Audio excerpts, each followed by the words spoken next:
Being thick runs in our family. As her mom, I never noticed Tamika eating any differently than the rest of us.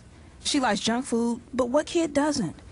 When the doctor said she had type 2 diabetes, I never thought what we eat made her sick. I just always thought she was thick like her mama.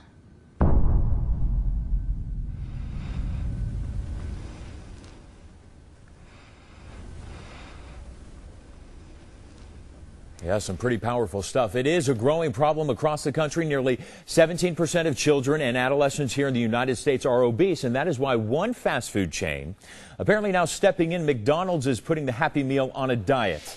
If you can believe that, starting this month, apples and a smaller serving of French fries are going to be standard fare in every Happy Meal, and this new meal is going to cut the calorie count by about 20% to about 400 calories per meal. We've actually been looking at this and testing it in various formats over the last 2 years. We think now is absolutely the right time to do it. Well, McDonald's says it is now working to transform its entire menu by cutting salt 15% by 2015 and possibly serving kids vegetables like carrots instead of fries. All right, other organizations now stepping in to make sure that kids are eating right and getting the exercise they need. The Georgia after-school tennis education effort is helping more than 1,200 kids in the state to get them moving and building character. Yasmin Osborne is with the USTA here in Georgia, joining us on the show this morning. Good morning to you. Good morning. Yasmin, I got to ask you this question. You see those advertisements and you see those commercials. What are you hearing out on the street about this new ad campaign? Well, it's definitely making an impact. I think it's making people definitely think about what's going on with our kids. I think that we can kind of look on the street and see what's going on. We can go to the fast food restaurants and see what the options are. So I definitely think it's making people talk about it, which I think is kind of the point. You know, I know the USTA all over the country really trying to get kids at a young age, not only to play the sport of tennis, but to kind of get out there and be active, right? Get out there on the court and be active. Do you guys kind of see this growing trend, as a lot of other people have seen over the last 10 years, too many kids playing video games rather than getting out there on the court and actually doing something active? Absolutely. We actually see it in our tennis programs. Sometimes, well, we hope that the tennis programs kind of keep them wanting to stay on the court, but as soon as the tennis program is over, you can kind of hear them start talking about when they're going to go home and what game they're going to play or what they're going to rent. And every time we hear that, we kind of remind them, hey, you could be out here playing tennis instead. How much fun are you having? How fun is this? So we definitely see it and hear it. And, you know, a lot of people will say, you know, I just can't afford to get my kid in that after-school program. I can't afford to get them in that after-school sports. And I think a good example, let's say Richard and Orsine Williams, right? They came from a very humble beginnings out in Los Angeles, and they got their kids out to the tennis court to try and get them to do something positive in their life. What do you tell the parent out there who may be watching saying, you know, I just don't have the money in my bank to get my kid out there for a lesson? I'm so glad you asked me that, because it's actually a myth. Tennis is one of the least expensive sports to actually play. If you think about the equipment necessary, you can go buy a racket anywhere, Walmart, Target, for under $25. A can of balls is less than $3. All you need is 2 rackets, a can of balls, and tennis courts are mostly free all over the park and recreations. There's tennis courts everywhere, especially in Atlanta.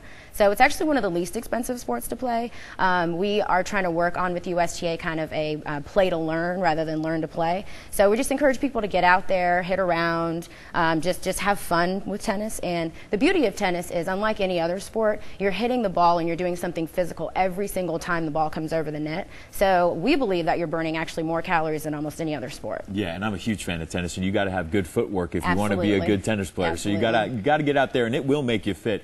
You guys have this new council to create a program called GATE. Tell me a little bit about this. So GATE stands for Georgia After School Tennis and Education, and it's a program that's part of the National Junior Tennis and Learning Network.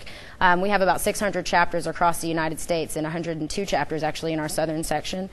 GATE is part of the Atlanta Youth Tennis Foundation, which is one of our biggest NJTL chapters. And the whole point is just to get kids active. It's in the after-school space where they're already there. A lot of times they're not doing anything. They may be just sitting around kind of hanging out. We want to get them engaged for that hour and a half that they're there waiting on mom and dad to come pick them up.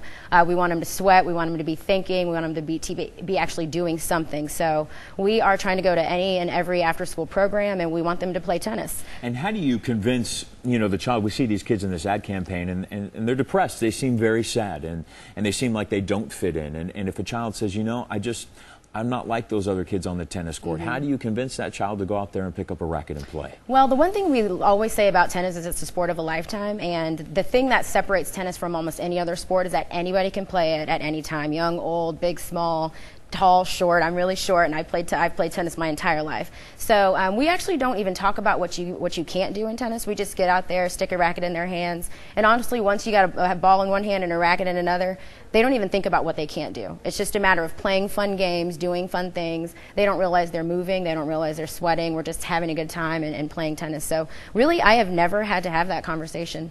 Really, that's interesting. And you know what? If anybody watches tennis, they can see somebody like a Justine Enna, who's the 5'6", 5'7", go out there, be #1 player in the world. A lot of these girls are small players. You don't have to be this basketball giant or this huge superstar. Absolutely. You kind of work from the ground up. But Yasmin Osborne, I appreciate it from the USTA for coming in here and really encouraging kids to get out there and be active. So thank you for what you guys are doing. And when we come back, he is an inspiration to kids all across Atlanta. Now he's taking his message nationwide. We're going to catch up with Tiger Green after this.